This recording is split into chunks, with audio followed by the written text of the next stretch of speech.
So this is just a quick video on how to assemble the 3D printed Bullpup KC-02 by 0235, which is me. I have created a assembly drawing which should be included in the folder with all the files, but this is more of a basic overview on how to assemble everything. I've also included a bill of materials of everything you'll need. There'll be some slight differences between what you see here and in reality. This is a prototype version. Some little things have changed. For example, my version required 6 M3x10 fasteners. The final version, it won't use those. It will just use M8s. And also I've got these little discs here for some tolerances which have been changed on the final version. I have also pre-assembled some pieces because they're one-way assemblies and I'm not going to disassemble everything again for the purpose of this video. So to start, just the pieces you'll need. There are some existing KC-02 parts that you'll need. There's the two 20mm rails, which are actually for structure. There are a couple of nuts and bolts.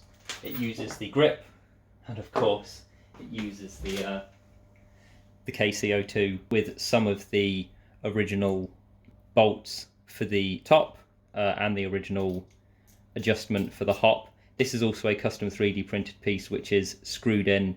You don't use the rear screw, so there's a spare short rear bolt, which there's a little hole right here which isn't used because that gives a nice curve.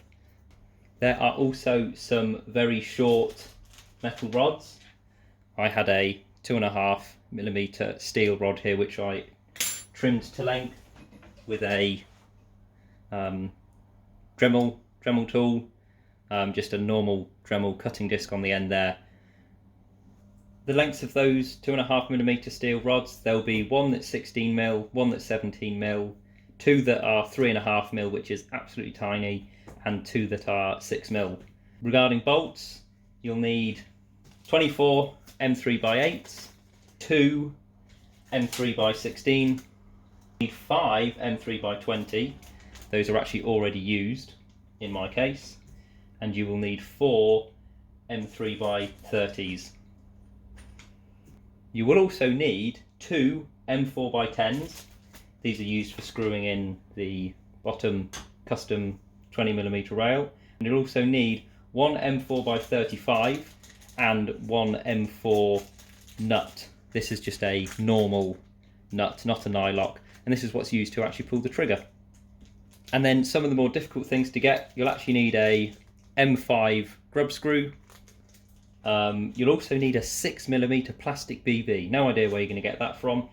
You're also going to need a couple of springs. There's one little spring that's 4mm diameter and 8mm long. Now I've found out that you could probably use the spring from a pen.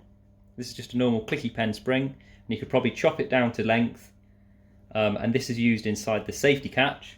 And you also need two springs that are 5.3mm diameter by 17mm long, and these actually came from a set which is just a cheap set, so they should be pretty easily available. So as mentioned earlier, I've got this drawing here, so I suggest you familiarise yourself with all the pieces and all the different names for the pieces first, and I also suggest that you make sure that everything's printed first, because it'll make the assembly a lot easier.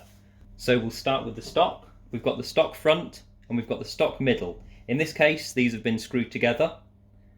The screws that have been used are, and these are two on either side, there's two M3x8s. The screws that are underneath here are the 4 M3x20s, and there is another 5th M3x20 in here. So once you've screwed everything together, this basically remains one large front piece, and you then have the stock rear as a separate piece.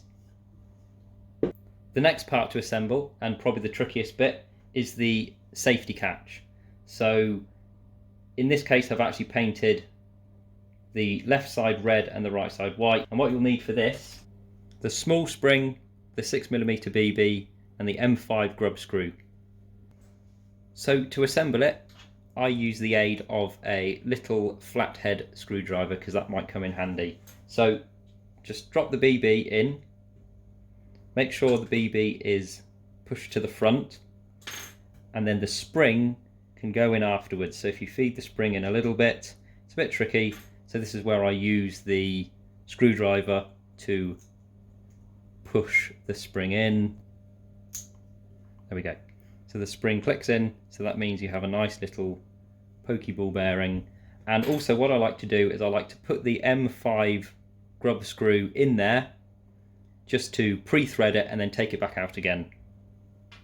So to fit the safety, you just take your assembled front and middle stock and then you slide it in, and it should be nice and clicky, and then you screw the grub nut into the hole once it is inside the stock. So now that is in, that means that the safety catch isn't going to accidentally come out, and this is what's used to prevent the trigger from being pulled. So the next part we're going to assemble is what I like to call the action guide, or just the guide. So this consists of the guide center, the guide rear left, and the guide rear right. And these are super glued and pinned together with the teeny tiny little pins. So making sure that this cutout is facing down and away from you. This is the left, this is the right. It also has little letters on it for L, so you know which way up it is, and a tiny arrow pointing forwards, and R pointing upwards with a tiny arrow pointing forwards.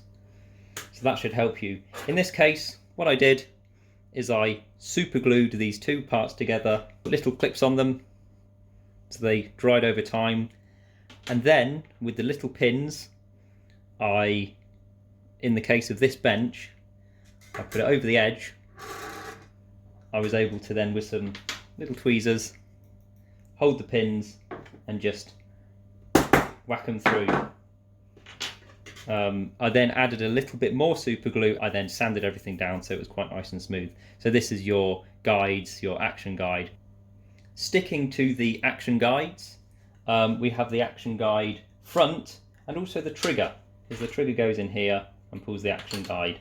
On the bottom of this is the cutout for the grub screw for the safety.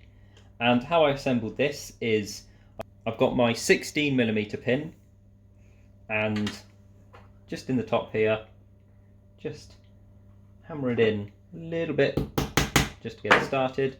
And this lines up with this top cutout, which is a sort of pill shape, not the circular one, the top cutout.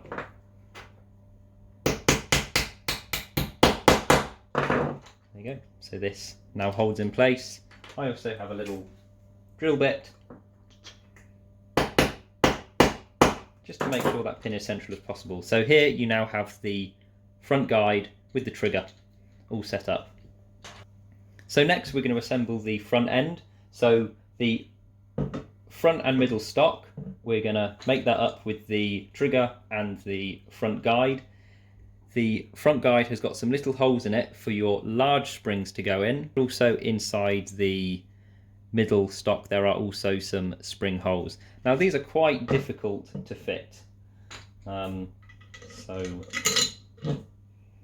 I like to pop the trigger up a little bit so there's a bit of a gap and an angle. Put the springs in, and then you can push one in, push another one in. So not the easiest. It also helps if it is on fire mode, because that allows you to pull it backwards and forwards. Next up, once that's put in, you just need to put the 17mm pin into the hole for the trigger. So similar to before, just get it started with a couple of taps. Make sure that it's aligned and just gently keep going until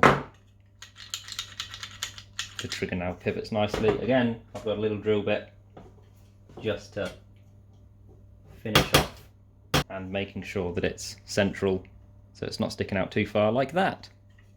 So there you now have the safety trigger, front guide, springs assembled. This is now probably when you can put in the guide retainer. Again, it's got an arrow on it for the front, and how these will screw in will be 6 M3 by 8 screws. In my case, M3 by 10, but for you they will be M3 by 8. I'm going to do that now. So now that's all screwed in. I've done 2 because I'm going to disassemble this and paint this, but you should know all 6. We can now fit the grip. So for the grip, you're going to need the KC-02 grip, the nut from the KC-02, and also the bolt with the washer from the KC-02. So just push the nut in first, and then what I like to do is put the bolt on there first, feed it through, and then line everything up, and then screw it in. This might be a bit more difficult for you because in this case I've already threaded everything when I assembled it the first time around, and not too tight because everything is you're screwing into plastic, so you now have the front assembly with the working trigger. Next we're going to fit the 20mm rails on. These are actually slightly structural because the 2 points and the 1 point here, they held everything together. So just screw them in. Again, you're screwing metal bolts into plastic. It's not going to be very strong. So I'll get back to you once I've screwed all these in. Wow, that was quick. So the next part, we're going to have the 3D printed 20mm rail, and in this case there's 2 M4x10s. Now you'll notice on this piece, one side is chamfered, one isn't, and that's so it lines up nicely with the front stock, so it looks quite nice. I am working on a version where this is 3D printed into it with the chamfer at the back. Again, as before, just screw the M4 bolts directly into the plastic. So there's your front assembly completed. Again, make sure not to over tighten because you're screwing directly into plastic. Guess who over tightened it and is going to have to glue this? So next we're going to be working on the rear assembly, which is assembling all the rear pieces. The first part, we're going to take the guides, which we have glued together and are now ready, and we're going to take our 2 little 6mm, 2.5mm rods. So what I like to do with these is similar to before, put this over the end of something, and I pre-hammered these in. So I use some tweezers to hold them, and I pre-hammered them into the holes just to make sure that they fit. So pre-hammered in one side, and I'm going to do the same to the other.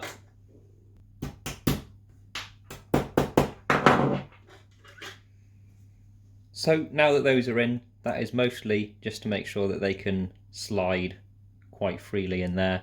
And we've done that. We're going to take them straight out again for later. That was just making sure that they fit nice and snug.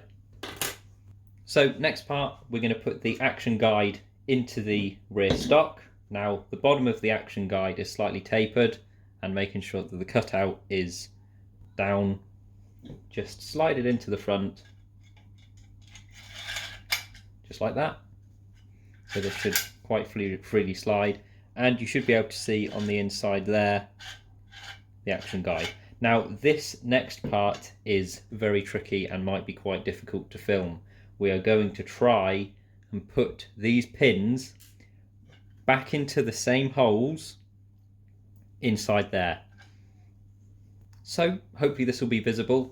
You can still see there's the slide, there's the hole, there's the pin. So I like to hold the pin in some tweezers, line it up over the hole, and then just push it down with my finger. So now that that's in there, just tap it in. So that is now in there, and that actually prevents this from sliding out. So just make sure that that is in place with your thumb, and then do the same for the one on the other side.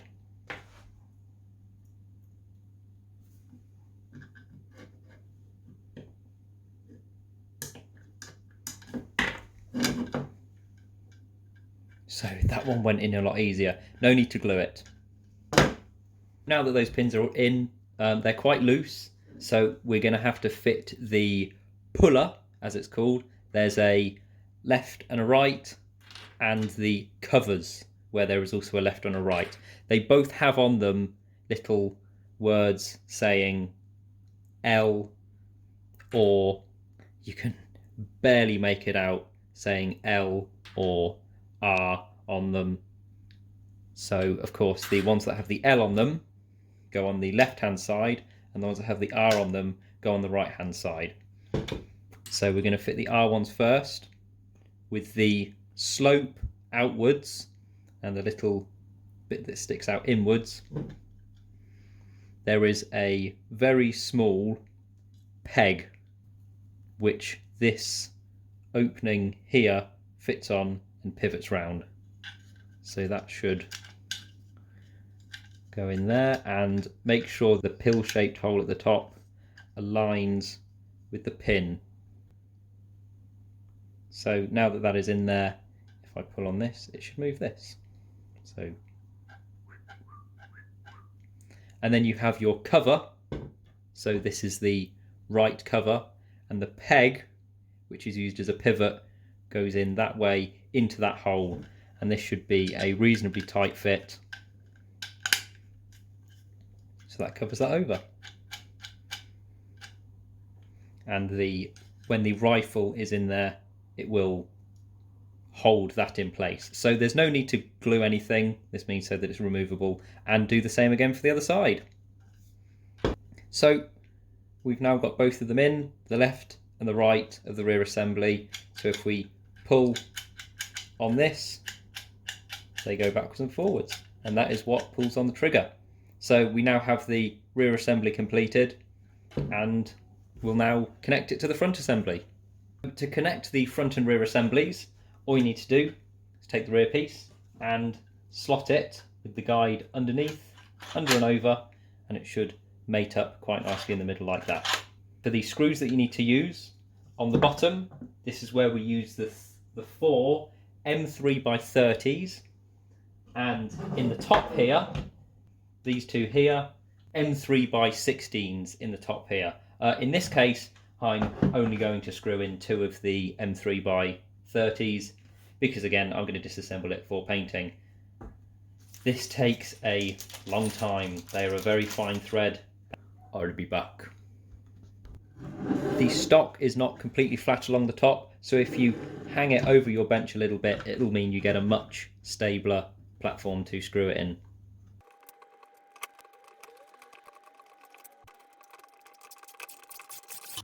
Remember, you're screwing into plastic. Now for a solo from Yoko Ono.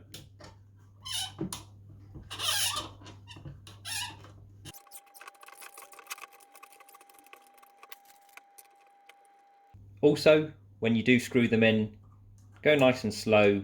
You don't want too much heat to be generated, because there's a lot of friction between the bolts and the plastic, and too much heat will cause everything to melt and cause everything to cross thread, and you don't want that.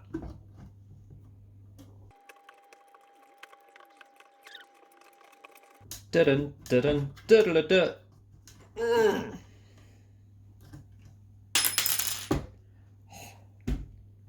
Now that you've got the middle and the rear stock screwed together, the next part is to screw the action guide together. And for this, you just need 2 M3x8 bolts. No need to glue it. Again, it means you can disassemble it again. Both of those screw straight into the top. One in one hole there. And the other one in the other hole. Again, not too tight. So there we go. You now have everything assembled. So This is in safe. Nothing's going to happen. Switch it over to fire. And that's that. Now we just need to put the KC-02 into the stock. Take your KC-02, make sure that the safety is set to fire, because you don't want to put it in because you can't change that, and then just take the stock, put it over the top.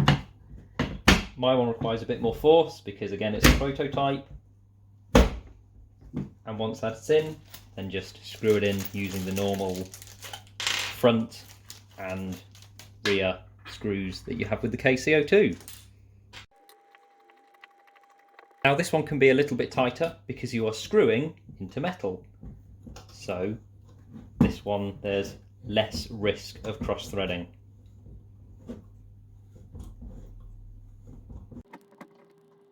And then the same for the rear. Of course, the rear one you are screwing into plastic. Be gentle, be careful. If you cross-thread it, it's another 33 hours printing. Once the KC-02 has been screwed into the stock, we need to fit the bolt that will be actually pulling the rear trigger. So there's one side of the puller that's round, there's one side that is hexagonal. Of course, the hexagonal side, the M4 nut goes into that, and the side that is round, the bolt goes into, and that should just go straight in there. Again, in my case, it's a prototype, so the hole wasn't quite big enough. So you should be able to line that up. And this does not need to be tight at all. This can be very loose. All that matters about tightness is direction that way, not in and out. It should still be able to pull. So there we go, we know it works. So that is essentially it assembled. There are these little covers, which is what they were for, so you could access putting this in. The left one goes on the left, the right one goes on the right, and these are held in with M3 by 8 bolts, and there are some here. They're there just to look nice, because they look very nice. And of course, in this case, I've not stuck the butt plate on, but that would go on. And that is how you assemble your own Bullpup KC-02.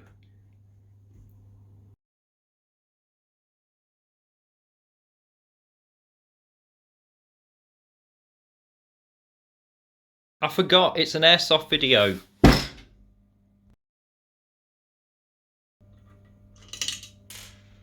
God damn it! For that, you're going to need... Go on, you bastard. You wee bastard, lad.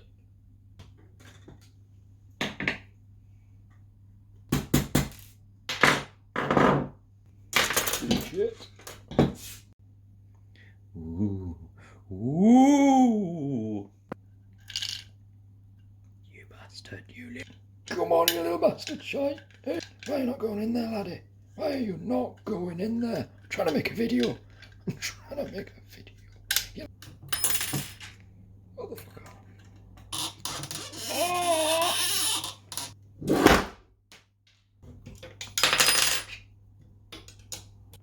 Grab it. Grab it.